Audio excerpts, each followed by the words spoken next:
जय श्री कृष्णा, हर हर महादेव। नमोष्ट चैनल में आप सभी का स्वागत है। आज के वीडियो में हम बात करने वाले हैं तत्व के बारे में। सबसे पहले मैं आपको एक चीज़ बता दूं कि तत्व अपने आप में एक बहुत ही गहरा टॉपिक है और तत्व को समझने के पहले एक अंडरस्टैंडिंग बनानी ज़रूरी है। उसके लिए मैं आपसे कुछ बातें करना चाहूँगा। देखिए, केवल ज्योतिष की किताबें पढ़ने से ज्योतिष समझ नहीं आ सकता। ज्योतिष शास्त्र को समझने से पहले बहुत सारी चीज़ें समझनी आवश्यक है। जैसे कि इंजीनियरिंग से पहले आपको स्कूल और कॉलेज जाना ज़रूरी है। पढ़ने से पहले ABCD आना ज़रूरी है। इंजीनियरिंग की चीज़ें समझने से पहले आपको बेसिक साइंस आना ज़रूरी है। ह्यूमन लैंग्वेज आना ज़रूरी है। कंप्यूटर लैंग्वेज आना ज़रूरी है। तो ये सारे सब्जेक्ट हम नर्सरी से लेके 10वीं या 12वीं तक पढ़ते हैं, तब जाके इंजीनियरिंग के अंदर एंट्री मिलती है।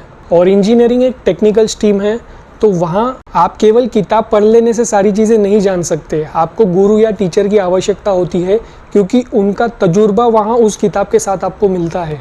तो देखिए, वैसे ही ज्योतिष शास्त्र है। ज्योतिष की किताबें आपको तभी ज्योतिषी बना सकती है जब ज्योतिष बनने के पहले की सारी रिक्वायरमेंट आपने फुलफिल कर ली हो।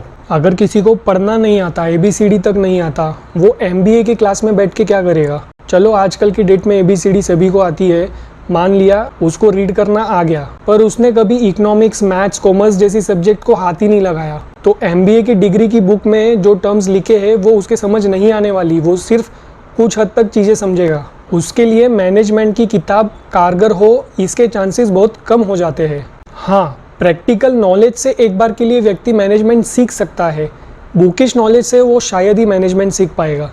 इसी टॉपिक से रिलेटेड एक उदाहरण मुझे याद आया। देखिए, हमने राहु केतु के ऊपर बहुत ही डिटेल्ड वीडियो बनाया है, तो उसी को लेके एक व्यूअर ने एक सवाल किया था कि बृहत्पराशर होरा शास्त्र में या जैमिनी ऋषि ने इतने डिटेल में कभी बात नहीं की। तो देखिए, ये एग्जैक्ट एग्जाम्पल है। ज्योतिष की किताब में आपको हर चीज़ नहीं मिलने वाली। कुछ चीज़ें आपको पुराण और उपनिषद जैसी चीज़ों में भी मिलता है। देखिए, जैमिनी ऋषि ने शुरुआत ही ऐसा किया है। जो चीज होरा शास्त्र में है वो तो आप जानते ही हैं, मैं उसके अलावा कुछ ज्ञान दे रहा हूँ। तो देखिए, एस्ट्रोलॉजी की बुक में भी आपको एग्जाम्पल मिलता है कि आपको स्टेज वाइज आगे बढ़ना है। और दूसरी बात, आप किसी भी किताब का अध्ययन करें तो आपको राइटर को समझना होगा। आप किसी भी शास्त्र का अध्ययन करें तो उनका उच्चारण जिस महर्षियों ने किया है उनको समझना होगा। जैमिनी ऋषि ने सूत्र दिए हैं, मतलब कि वन लाइनर कोट, और ये टेक्निकल बंदे ही इसे डिकोड कर पाएंगे। तो यहाँ दो चीज़ निकल के आती है। जैमिनी सूत्रम में पहली चीज़ तो आपको बेसिक्स दिया ही नहीं गया है, और दूसरी चीज़ ये एक कोडेड लैंग्वेज है जिसे गुरु द्वारा ही ग्रहण करना होगा। और ऐसी महान किताबों में आप छोटे मोटे सवाल ढूंढेंगे तो नहीं मिलने वाला। और मेरा एक हम्बल रिक्वेस्ट है हर किसी से, जो भी ज्योतिष शास्त्र को समझना चाहता है वो कृपया वक्त दीजिए बेसिक्स को समझने के लिए, जिसमें आज एक टॉपिक आता है तत्व।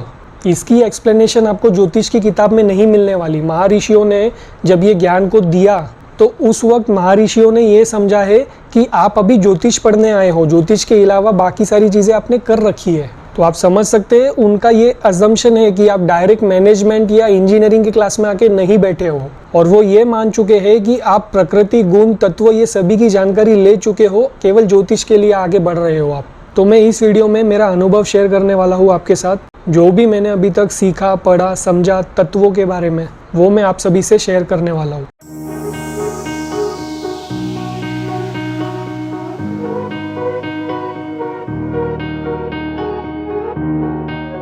देखिए, भगवान श्री कृष्ण भगवद गीता में कह रहे हैं कि ये जगत में जो कुछ है, मनुष्य भी, वो केवल पंच महाभूतों से निर्माण हुआ है। देखिए, कहने के लिए हम सभी जानते हैं पंच महाभूत अग्नि, वायु, आकाश, पृथ्वी और जल तत्व है, परंतु हम थोड़ा इसे गहराई से समझने की कोशिश करेंगे कि प्रकृति कैसे काम कर रही है। देखिए, ग्रह, राशि, ये सारे तत्वों में काम करने वाले हैं। ग्रह को समझना बहुत दूर की बात हो जाती है। पहले बेसिक चीज़ों को समझ लेते हैं। हम सभी जानते हैं कि अग्नि सूर्य की तेज है, अग्नि ऊर्जा है। देखिए, हम सोलर एनर्जी भी यूज़ करते हैं बिजली के रूप में, और अग्नि हमारी खुद की भी ऊर्जा है। हमारे अंदर आत्मा की गर्मी संचालित है, तभी हम जीवित हैं। हम चल फिर पा रहे हैं, हम जो भी कार्य कर पा रहे हैं वो उस तेज के कारण कर पा रहे हैं। मृतक शरीर जकड़ जाता है, वो कोई कार्य नहीं कर पाता, वो ठंडा पड़ जाता है, क्योंकि उसकी तेज समाप्त हो चुकी है। अब उसमें वो ऊर्जा, वो अग्नि नहीं बची। और देखिए, अग्नि से ही अनुष्ठान किया जाता है, देवी देवताओं के लिए यज्ञ किया जाता है, खाना बनाने के लिए भी हम अग्नि का प्रयोग करते हैं। तो अग्नि एक प्योर फॉर्म ऑफ एनर्जी है जो कभी दूषित नहीं होती। अग्नि बस अग्नि होती है। जल तत्व पे आ जाते हैं। देखिए, जल तत्व मात्र एक कारण है जो किसी जीव को जीवन दान प्रदान कर रहा है। बिना जल तत्व के जीवन आरंभ नहीं हो सकता। देखिए, साइंस की माने तो ह्यूमन इवोल्यूशन तो बहुत बाद की स्टोरी है। जीवन सबसे पहले जल में आरंभ हुआ, माइक्रो ऑर्गेनिजम्स के फॉर्म में। और देखिए, मनुष्य भी जब बच्चे के रूप में माँ के कोख में होता है तो वो वाटर बैग में होता है, और वाटर बैग में आने से पहले भी वो जीव शुक्राणु के रूप में जल तत्व में ही था। तो देखिए, बारीकी को समझिएगा। हमारा शरीर भी 60 to 70% जो है जल तत्व से बना है। तो आप इसे समझिए, हम कुछ दिन बिना खाए रह सकते हैं, परंतु बिना जल के एक दिन भी बिताना कठिन साबित होता है। तीसरा तत्व है आकाश तत्व। ये तत्व को हम अगले वीडियो में समझेंगे क्योंकि ये एक स्पेशल तत्व है और इसे समझने से पहले कुछ और चीज समझना जरूरी है। वैसे देखिए, बेसिक लेवल पे आपको बता देता हूँ, आकाश तत्व स्पेस है। अब कहने को स्पेस है, खाली है, कुछ भी नहीं है, और अगर गहराई से समझे तो पूरा ब्रह्मांड ही स्पेस में है। इसका एक उदाहरण आप समझ सकते हैं। हम जब भी दिक्कत में हो, तकलीफ में हो, हम परमात्मा को याद करते हैं तो हम कहाँ ढूंढते हैं उसे? ऊपर देख के बोलते हैं आकाश में, हे भगवान बचा ले। तो आप समझ सकते हैं वो ही है आकाश तत्व जो हमेशा आपको बचा रहा है। अब आ जाते हैं पृथ्वी तत्व पे। पृथ्वी तत्व हम समझ सकते हैं एक ठोस सतह है। पृथ्वी तत्व हमारा खुद का पृथ्वी है जहाँ हम रह सकते हैं ठोस सतह पे। यहाँ सब चीज़ें सेटल हो सकती है। और पृथ्वी तत्व आकाश तत्व के एग्जैक्ट ऑपोजिट है, आकाश और पाताल। देखिए, हमारा शरीर भी इन्हीं 5 महाभूतों से बना है। तो पृथ्वी तत्व में हमारी स्किन आती है जो इस बॉडी को होल्ड कर रहा है। तो हम समझ सकते हैं पृथ्वी तत्व एक बहुत ही फ्रेंडली तत्व है। देखिए, जल भी सेटल हो सकता है एक मिट्टी के घड़े में। अग्नि भी जलाई जा सकती है पृथ्वी के सतह पे। पृथ्वी पे हम अनाज उगाते हैं, तो हमारे बहुत ज़्यादा काम आने वाला तत्व है पृथ्वी तत्व। अब आ जाते हैं वायु तत्व पे। देखिए, वायु वो तत्व है जो हर चीज़ को चलायमान रख रहा है। कहीं कुछ सुगंध हो, वो कुछ समय बाद वहाँ नहीं होती, हवा उसे बहा ले जाता है। देखिए, हम ऑक्सीजन ले रहे हैं, वो भी वायु तत्व के कारण ले रहे हैं। पेड़ पौधों से वो ऑक्सीजन कैरी करके बहा के हमारे तक ला रहा है, और हमारा जीवन भी चलायमान रख रहा है। और वायु तत्व कभी ठहरता नहीं। अगर उसे रोका गया तो दिक्कत हो सकती है। अगर शरीर में गैस रिलीज ना हो तो बड़े बड़े रोग उत्पन्न कर सकता है ये वायु तत्व, क्योंकि उस गैस में काफ़ी चीज़ें हैं जो शरीर को तो बिल्कुल नहीं चाहिए।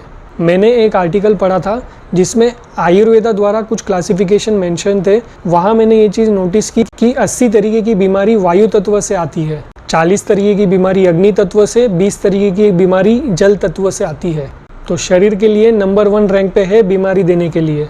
तो आगे आप समझेंगे इस बात को जब हम ग्रहों के तत्वों के बारे में बात करेंगे, तो आपको इस चीज़ पे भी क्लैरिटी मिल जाएगी कि ऐसा क्यों। अब वायु तत्व में एक चीज़ हम कभी महसूस नहीं करते। हमें लगता है हवा है, काफ़ी हल्का फुल्का है, परंतु वायु काफ़ी बलशाली होता है। अगर अपने पे आ गए तो सुनामी ले आता है। उनमें सब कुछ हिला देने की ताकत है। इसे आप ऐसे भी याद रख सकते हैं, वायुपुत्र हनुमान जी, उनसे ज़्यादा बल किसी के पास आपने देखा है? तो मैं उम्मीद करता हूँ ये सारी जानकारी आप समझ पाए हो। तो अभी आप हो सकता है कि ये सोचोगे कि पृथ्वी तत्व काफ़ी अच्छा है, सब चीज़ों के लिए फ्रेंडली है, अग्नि क्रूर है, जला सकता है, वायु केवल ऑक्सीजन के लिए इम्पॉर्टेंट है, बाकी तो काम बिगाड़ने वाला काम है। तो यहाँ प्रकृति का वो रहस्य है जो आपको समझना आवश्यक है। भगवान के बनाए ये 5 महाभूत अपने आप में न्यूट्रल है। भगवान की बनाई सृष्टि न्यूट्रल है, वो कभी पक्षपात नहीं करेगी, और कोई भी तत्व पर्पसली कुछ नहीं करता। ये सभी तत्व एक शक्ति है और इनका जब जहाँ जैसा प्रयोग किया जाए वो वैसी तरीके से काम करेंगे। ये बहुत बड़े राज है, समझने वाले इसकी गहराई समझ जाएंगे। आप इन तत्व से सृष्टि की वर्किंग को समझ पाओगे। आप ये समझ पाओगे कि क्यों एक ही ग्रह अलग अलग राशि में अलग अलग तरीके से बिहेव कर रहा है, और क्यों उन ग्रहों का इम्पैक्ट सीधा हम मनुष्य पे होता है। देखिए, हम क्या है, 5 महाभूतों का बना एक पुतला है हम। देखिए, राज खोल रहा हूँ, समझने की कोशिश कीजिए। मैंने बताया प्रकृति के 5 महाभूत न्यूट्रल है, अपने आप में इनका कोई इंटेंशन नहीं है। देखिए, अग्नि तत्व की बात करूँ तो अग्नि किसी को जलाना नहीं चाहता। अग्नि अपने आप में एक अग्नि है। आप उसी अग्नि का प्रयोग खाना बनाने के लिए कर सकते हैं, और उसी अग्नि में अगर कोई कूद जाए तो वो अग्नि उसे जला भी देगी। वो हम पे निर्भर करता है कि वो अग्नि का प्रयोग कैसे किया। तो अग्नि एक एनर्जी का फॉर्म है जो सृष्टि में ऑलरेडी स्थापित है। जहाँ उनका आह्वान होगा वो प्रकट हो जाएंगे, और जहाँ वो होंगे वहाँ उनका इम्पैक्ट होगा। तो अभी आप साइमल्टेनियसली समझने की कोशिश कर सकते हैं कि जब कोई ग्रह अग्नि तत्व की राशि में हो या किसी अग्नि तत्व के ग्रह के साथ हो तो वो क्या फील करता होगा और उनका किस तरीके का एनर्जी हम पर पड़ता होगा। तो अग्नि एक तत्व है, एक ताकत है और अपने आप में वो न्यूट्रल है, पूर्ण है, स्वतंत्र है और पवित्र है। तो वैसे ही अभी हम जल तत्व को समझ सकते हैं। जल आपके शरीर को संतुलित करने में भी उपयोगी है और अगर कोई व्यक्ति समुद्र में कूद गया तो जल का कोई इंटेंशन नहीं होगा कि ये डूब रहा है, ये मर सकता है, इसे मैं अपने जल से बाहर कर दूं या फिर इसे मैं डुबा के मार दूं। प्रकृति के तत्व है, अपने आप में न्यूट्रल है। वैसे ही आप वायु तत्व के लिए समझ सकते हैं कि अगर आप किसी दूषित एनवायरनमेंट में रहे तो आपको घुटन महसूस होगा और आप जितना शुद्ध वातावरण में रहे आप उतना ज़्यादा जियोगे। तो वायु तत्व तो दोनों तरफ था, वो इंटेंशनली ना तो साफ हुए आपके लिए, ना तो वो इंटेंशनली खुद से टॉक्सिक बने आपके लिए। वो अपने आप में बस एक तत्व है, बाकी प्रकृति में जैसा रिएक्शन होगा उसका वैसा रिजल्ट आएगा। पृथ्वी को भी आप इसी उदाहरण के तौर पे समझ सकते हैं। पृथ्वी पे आप सोते हैं, अनाज उगाते हैं और किसी व्यक्ति ने छलांग लगा दी माउंटेन से तो वो पृथ्वी पे गिरने के बाद उसके हाथ पैर टूट सकते हैं, वो जीवित ना बचे हो सकता है, परंतु पृथ्वी का कोई इंटेंशन नहीं था कि कोई उस पे गिरे और उसको दिक्कत हो जाए। पृथ्वी अपने आप में न्यूट्रल है। तो मैं उम्मीद करता हूँ आज आप तत्वों के बारे में इतनी चीज़ तो समझ ही पाए होंगे कि अगला वीडियो आपको ग्रह के बारे में अच्छी तरीके से समझ आ जाए। अगर आपको ये वीडियो पसंद आया तो इसे लाइक मार्क ज़रूर कीजिएगा। नमोस्टो चैनल को सब्सक्राइब कीजिए ताकि आने वाले वीडियोज़ आप तक सही समय से पहुँच सके। चलिए अलविदा लेता हूँ। जय श्री कृष्णा, हर हर महादेव।